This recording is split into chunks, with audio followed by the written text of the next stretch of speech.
அன்னவயல் புதுவை ஆண்டாள் அலங்கருக்கு பண்ணும் திருப்பாவை பல்வதியும் இன்னிசையால் பாடி கொடுத்தாலே நல் பாமாலை பூமாலை சூடி கொடுத்தாலே சொல்லு சூடி கொடுத்த சுடற்கொடியே துல்வாவாய் பாடி அருளவல்ல பல்கையால் நாடினீர் வேங்கடவர்க்கென்ன விதியிந்தா இம்மாற்றம் நாம் கடவா வண்ணமே நல்கு. பாண்டியன் கொண்டாட பட்டபிரான் வந்தான் என்று ஈண்டிய சங்கப்படுத்துவத வேண்டி வேதங்கள் ஓதி விருந்து கிடியறுத்தான் பாதங்கள் யாமுடையான் பெற்று. திருவாடிபுரத்தில் ஜெகத்துதித்தாள் வாழியே திருப்பாவை 30 செப்பினாள் வாழியே பெரியாழ்வார் பெற்றெடுத்த பெண்பிள்ளை வாழியே பெரும்புதூர் மாமுனிக்கு பின்னனால் வாழியே 143 உரைத்தாள் வாழியே உயரரங்க கண்ணி உகந்தளித்தாள் வாழியே மறுவாடும் திருவள்ளி வளநாடு வாழியே மண்புதுவி மலர்கொதை மலர்பாதங்கள் வாழியே. அடியார்கள் வாழ்க அரங்க நகர் வாழ்க சடகோபன் தன் தமிழ் நூல் வாழ்க கடல் சூழ்ந்த மண்ணுலகம் வாழ்க மணவாள மாமுனியே இன்னும் ஒரு நூற்றாண்டிலும். ஆண்டாள் திருவடிகளை சரணம். இன்று 19வது பாசுரம்.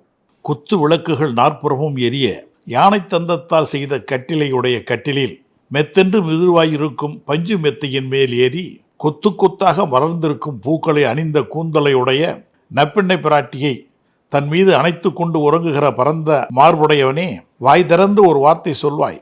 அஞ்சனம் தீட்டிய விசாலமான கண்களை உடைய நப்பிண்ணை, நீ உன் கணவனை எவ்வளவு நேரமானாலும் துயில் உணர்ந்து எழுந்திருக்க சம்மதியாமல் இருக்கிறாய். ஒரு கணம் என்றாலும் பிரிவை பொறுக்கும் வல்லமையற்றவளாயிற்றே நீ. இப்படி செய்வது உனக்கு ஒத்ததல்ல. குத்து விளக்கெரிய கோட்டுக்கால் கட்டிலின் மேல் மெத்தென்ற பஞ்சயனத்தில் மேலேறி துயில் கொள்ளும் கண்ணனையும் மைத்தடங்கண்ணி மலர் சூடிய குழலி நப்பிண்ணை பிராட்டியையும் எழுப்பி பயன்கொள்ள துடிக்கும் பாசுரம் இது. சென்ற பாசுரத்தில் செந்தாமரை கையால் சீரார் வலை ஒலிக்க வந்து தரவாய் மகிழ்ந்தென்று அழைத்தவுடன் கதவை திறக்க ஆர்வமுடன் எழுகிறாள் நப்பிண்ணை. வந்திருப்பவர்கள் நம் அடியார்கள், அவர்களை வரவேற்க நாமன்றோ எழ வேண்டும் என கருதி அவளை இழுத்து படுக்கையில் தள்ளுகிறான் கண்ணன். அதை உணர்ந்த அடியார்கள் அந்த இருவரையும் எழுப்புவதாக இப்பாடல் நடை இருக்கிறது. வைகை நதிக்கரை நாகரிகத்தின் உச்சமாக இன்று கீழடியிலே தோண்ட தோண்ட கிடைத்து வரும் பல்வேறு பொருட்களின் யானை தந்தத்தாலான சீப்பு 3 என்று தொல்பொருள் ஆய்வு சாட்சியப்படுத்தியிருப்பதை நாம் கண்டு வியக்கிறோம். நம் ஆண்டாள் நாச்சியார் யானை தந்தத்தால் செய்யப்பட்ட கால்களை உடைய கட்டிலில் கண்ணன் உறங்குகிறான் என்று நம் கண்களை அகலப்படுத்துகிறாள். குத்து விளக்கு எரிய கோட்டுக்கால் கட்டிலின் மேல் மெத்தென்ற பஞ்சயனத்தின் மேலேறி துயில்கின்றானாம் கண்ணன். இது என்ன பஞ்சசயனம்? மென்மைக்கும் மென்மை தரும் 5 விதமான பொருட்களை பரப்பி வைத்த அழகிய பஞ்சனைக்கு பெயர்தான் பஞ்சயனம் என்பது. அன்னத்தின் தூவி, ஆடு மயிலின் வண்ணத் தோகை, இதமூட்டும் இலவம் பஞ்சு, குளிர்மேவும் கோரைப்புல், நாசிக்கு சுகம் தரும் நறுமணம் பூக்கள் என்று 5ம் கலந்த பஞ்சனையில் துஞ்சுகிறான் ஆழிமடை கண்ணன். கண்ணா, வாய் திறந்து எங்களை வரவேற்க மாட்டாயா என்று கண்ணனுக்கு முதலில் விண்ணப்பம் செய்கிறார்கள் அடியார்கள். கதவோசை எதுவும் காதில் விடவில்லை. கொத்தாக பூத்த மலர்களை கூந்தலில் சூடிக்கொண்டு மையுண்ட கண்ணோடும் மயில்கொண்ட நெஞ்சோடும் அருகில் படுத்திருக்கிறாள் நப்பிண்ணை. அடுத்த விண்ணப்பம் அவளுக்கு போகிறது.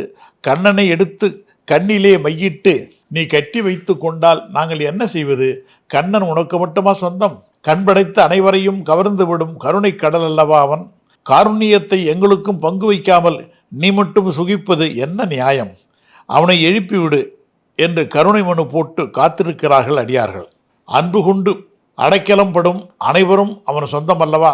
அவனை எழுப்பு, எங்களுக்கு பறையளிக்கவும் பரிவளிக்கவும் அவனை அனுப்பு, அதற்கு நீதான் பொறுப்பு என்று உரிமை குரல் எழுப்பும் இந்த பாசுரம் ஒரு கம்பீரமான பாசுரம் என்பது இதன் சிறப்பு. பகவான் கட்டி பொன்னை போன்றவன். அவனுடைய திருநாமம் அனைத்தும் ஆபரணங்களைப் போலே என்று திவ்யமாக சொல்லுகிறார்கள் நம் சான்றோர்கள். கட்டி பொன் மிக உயர்ந்ததுதான், ஆனால் அதை தலையிலே சூட முடியாது.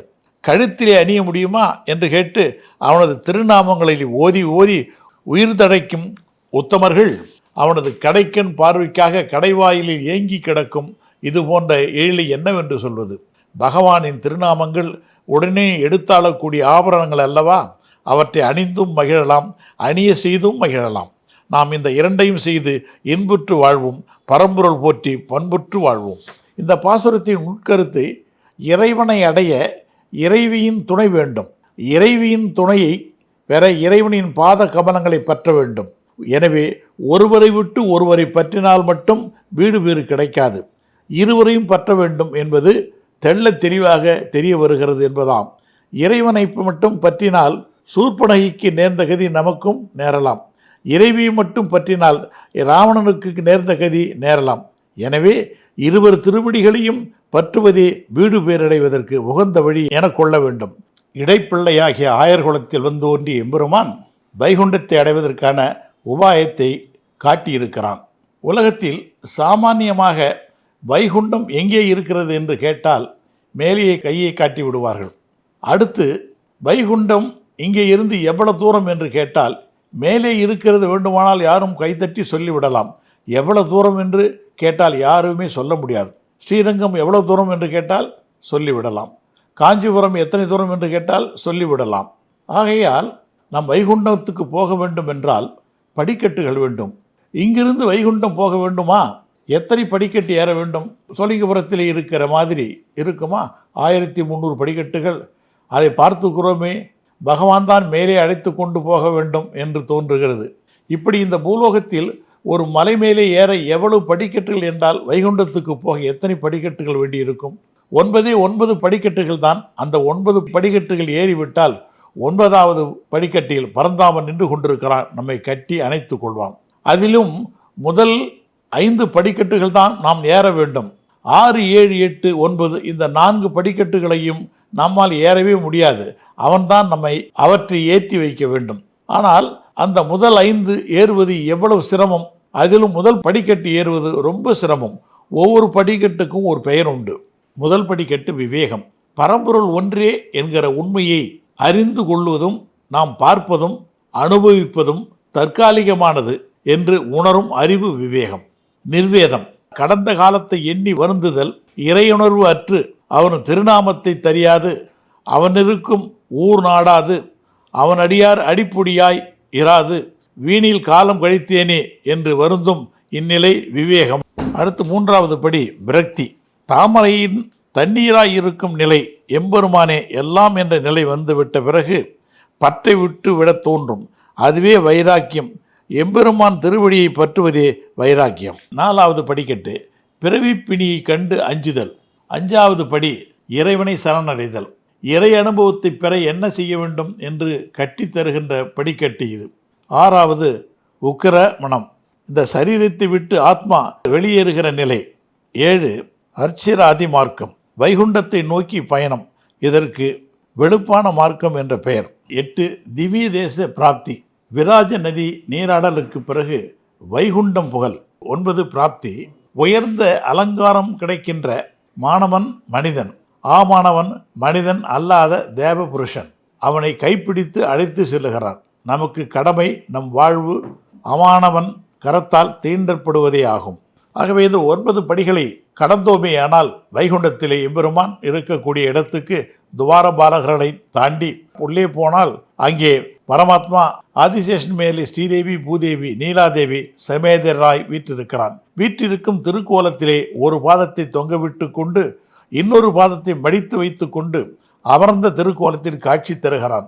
நித்திய சூரியர்கள் எல்லாம் அவனை சேவித்து கொண்டிருக்கிறார்கள். சத்தியம், அசத்தியம், தர்மம், அதர்மம் இத்தியாதி தேவதைகள் எல்லாம் அவனுக்கு சாமரம் போட்டு கொண்டிருக்கிறார்கள். ஆதிசேஷ சர்பத்து மேலே உட்கார்ந்து கொண்டிருக்கிறான். இங்கே இருந்து போகிற மோட்ச புருஷன் அந்த காட்சியை பார்க்கிறான். பார்த்து அதிசயித்து தூரத்திலே நின்று கொண்டு விழுந்து விழுந்து சேவிக்கிறான். தூரத்திலே நிற்கிறான். கெட்டே போவதற்கு பயம். கைகூப்பி நிற்பவனை பார்த்து எம்பெருமான் சிரித்தபடியை கைதட்டி கூப்பிடுகிறான். கிட்டே வா என்று கூப்பிடுகிறான். ஆனால் ஆழ்வார் என்ன கேட்கிறார்? பகவானே, கைதட்டி கூப்பிடும்படியான அந்த காலம் வராதா என்று கேட்கிறார். கூவிக்கொள்ளும் காலம் என்று ஆழ்வார் சொல்வது இதைத்தான். கூவிக்கொள்ளும் காலம் என்றால் நாம் இங்கே இருந்தபடி கூவுதல் அல்ல, அங்கே பகவான் நம்மை கூவி அழைத்து கொள்ளும் காலம். வைகுண்டத்திலே கைதட்டி கூப்பிடுகிறான் பாருங்கள், இங்கே வா என்று அதைத்தான் சொல்லுகிறார் ஆழ்வார். நாளைக்கு சந்திப்போம். நன்றி, வணக்கம்.